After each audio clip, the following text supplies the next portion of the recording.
Good afternoon, everyone. Hope everyone's well. We'll kick off with the As Live section, then we'll go into a 10:30 embargo UK tonight. If you've got your headsets, there may be a couple of questions in English and Spanish, so if you need that top of the language, please do put your headsets on. If we're all ready, we'll kick off with Alex from the BBC. Hi, Mikel. Hi. A couple of days since the win over Fulham at the weekend, just how pleased are you with that victory and the mentality you showed to get over the line?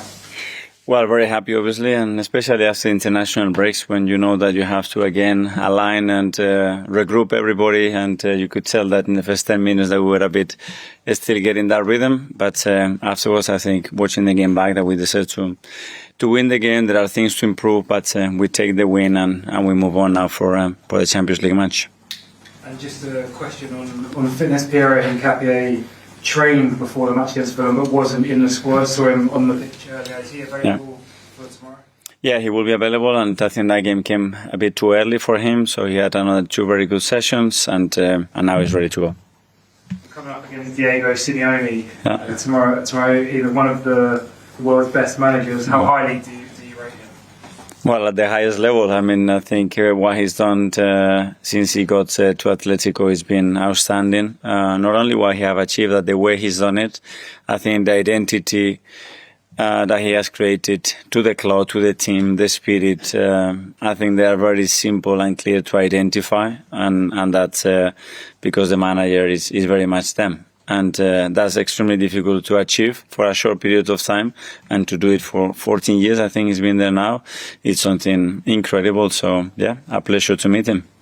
After the match, there was a picture that went around of William Saliba on the team coach. You're already watching Atletico Madrid. How did that come about, and how pleased are you to your players already turning on to the next fixture? Very pleased, because I didn't encourage it. So it came from them, and that's the most powerful thing, that a game finishes, the job is done, and we've done it, but now, okay, what's next, and what's the next challenge, what's the next opportunity? And we know that it's going to be a really tough one, so the earlier we start to think about it and prepare, the better. So I love that initiative from the players, and it tells you how much they want it, and how focused they are in what is next. Damesh from Sky. Hi. You mentioned Diego Simeone there, approaching 14 years. You're approaching 6 years at Arsenal.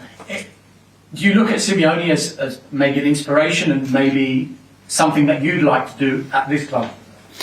Well, obviously there is someone that I look up to and learn from it in many situations, and what is for me outstanding is his passion. I think for how long he's been in the game and in the same club with the same players, how you still have that handle and that capacity to transmit such an energy and willingness to win. And then, yeah, it's a very tough environment that we live in, and to keep convincing players, you have to be extraordinarily well. I don't know him personally, but everything that I heard about him is that he is so good at doing that. That's the reason, one of the reasons why you are able to sustain at that level. He's been linked with the Premier League on numerous occasions. Is he someone you'd like to see come to the Premier League? He's going to get tougher.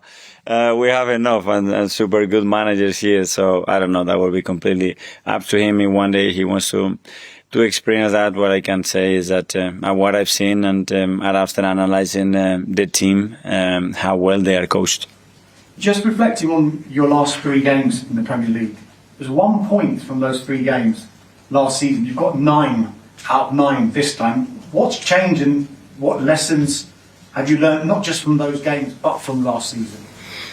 Well, we have to obviously get as much information as we can and understand the reasons why we dropped certain points there, and then try to implement them. But to be fair, sometimes from a draw to a win, there are details and things that have to go your way. But it's true that the team shows a different kind of maturity, threat, and probably conviction at this stage. But it's still very early. We have to do it now for another 30 games, and that's going to be the objective. You say it's very early. The bookies have already made you the favourites for the title.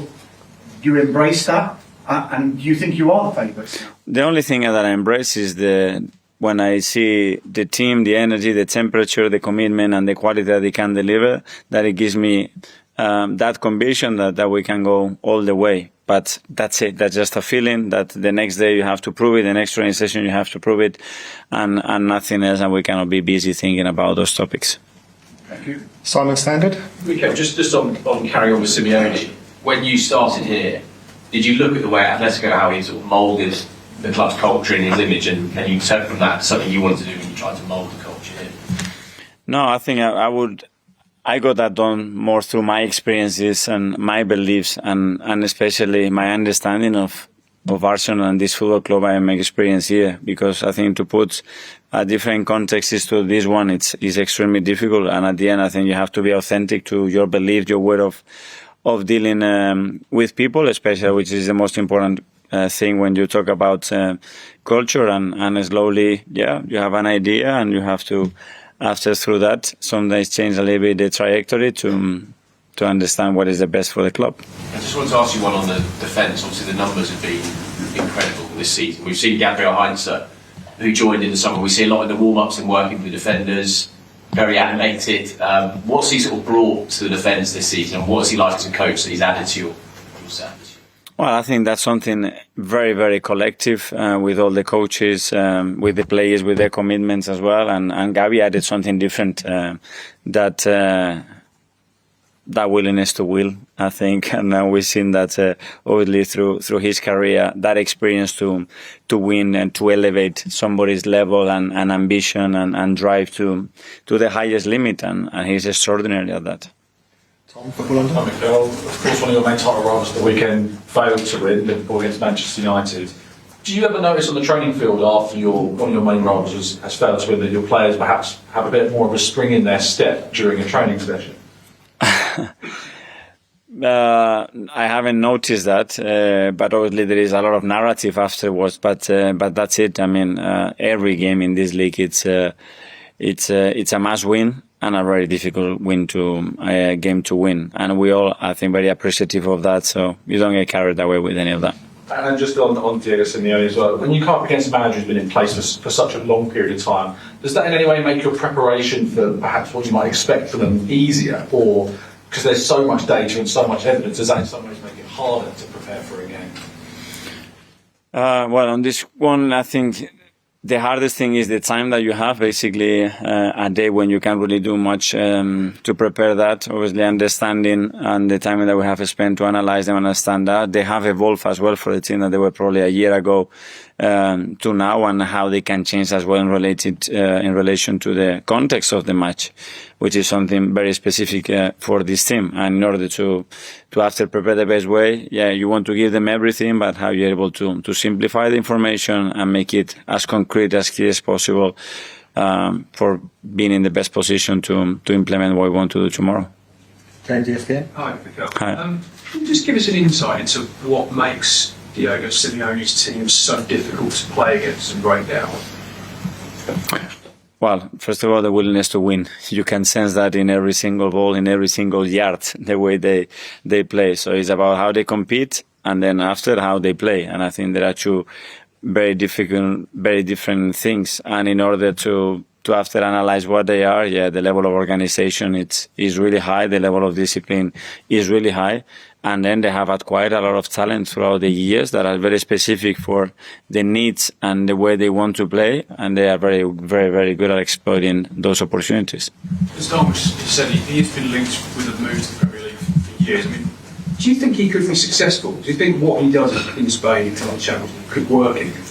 Well, if you work in the Champions League, which is the highest competition in Europe, he can do it anywhere. And I don't know, you have to come here and try it and feel it. But I'm very sure that his know-how is unbelievable, and his character and willingness would take him anywhere, I think. And just finally for me, obviously the set-piece record improved again at Fulham. Can you just talk a bit about the work that goes into maintaining that threat? Because you've been good at it. It's not a fluke. It's been 2-3 years where new routines come, the unpredictability is always there. Can you just talk a bit about the work that goes into maintaining that over such a long period?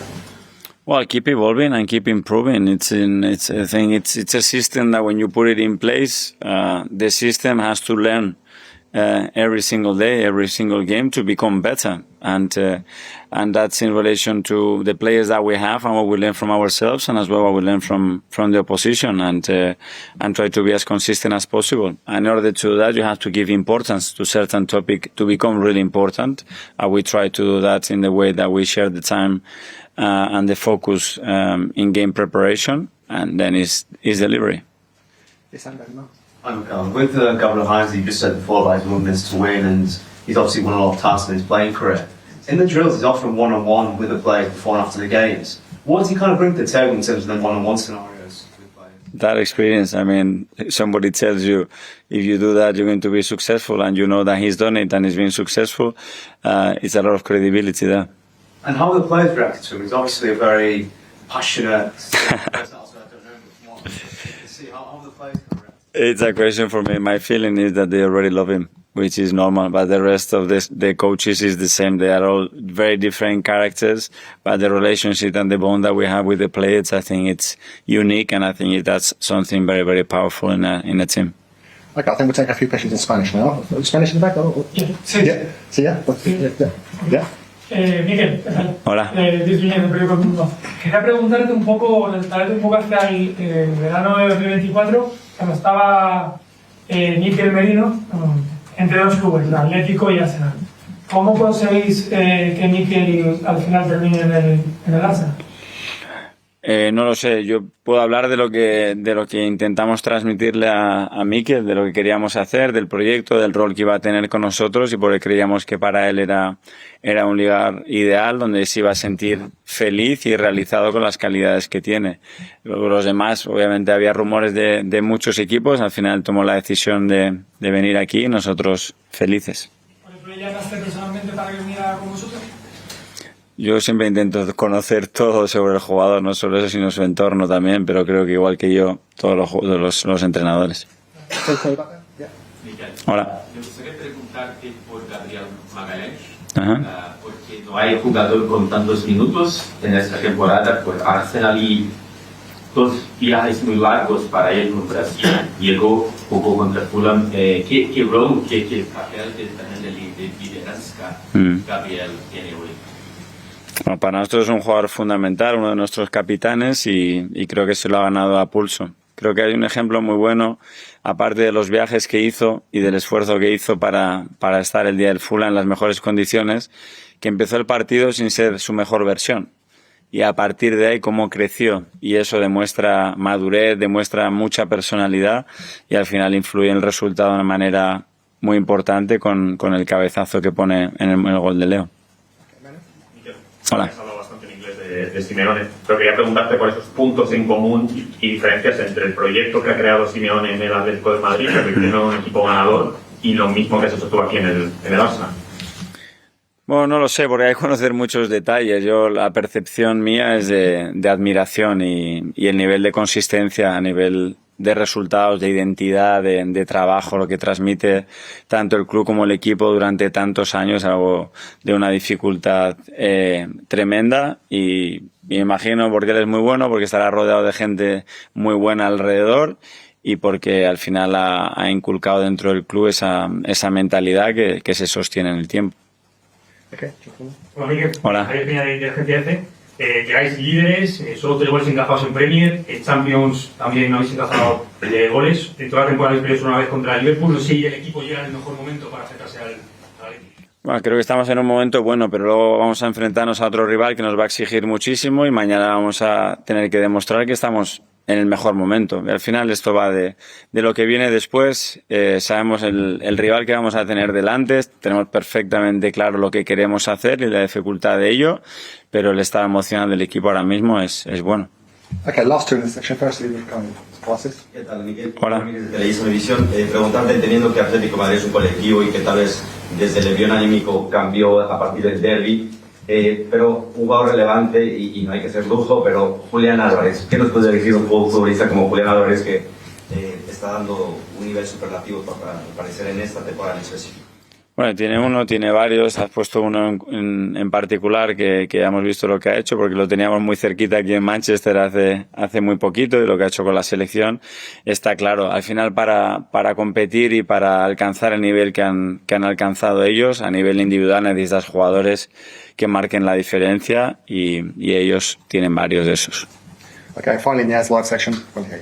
Mikel, Hola. te comentaba el compañero un caso que pasó en 2024 con un jugador como Merino que se decantó por el Arsenal en vez de fichar por un equipo de Madrid. Este verano podríamos fichar algo similar con Martín Zubimendi, que llega al Arsenal este verano también, pues pudiendo tener la posibilidad del Real Madrid, que estamos muy interesados en él. Primero, cómo convencer, en el caso de que pasó con Merino, pues cómo convencer a Zubimendi, y después ¿cómo valoras tú su llegada a la Premier? Porque siempre se habla mucho de la necesidad de adaptación que tiene esta liga, pero parece que Zubimendi estaba hecho para jugar en este Arsenal, y si es la pieza que le faltaba a este equipo para terminar de funcionar. Bueno, yo creo que más que convencer, al final es transmitirle la idea que tenemos con él, el por qué creemos que es el jugador ideal para nosotros y el contexto que él se va a encontrar. Al final es una decisión muy personal. Creo que el mayor poder que tenemos como club es nuestra historia y lo que transmite. Y a partir de ahí nosotros le tenemos que dar matices para que se imagine una vida alrededor nuestro. Y a Martín lo vi enseguida convencidísimo de que quería venir. Y que se sentía lo que le tratábamos de transmitir, que él se lo sentía. Y luego es verdad lo que has dicho, sobre todo por esa posición, y yo he visto muchos venir durante más de 20 años a esta liga, y es una posición muy difícil donde asentarse, porque no es una cuestión solo de jugar, es una cuestión de rol, de jerarquía, es una posición que requiere muchas cosas, y creo que Zubi lo ha hecho de manera muy rápido, ganándose el respeto de todos y sintiendo esa parte muy cómodo desde muy pronto, cosa que es muy difícil aquí. Okay, that finishes As Live. We'll now go to a few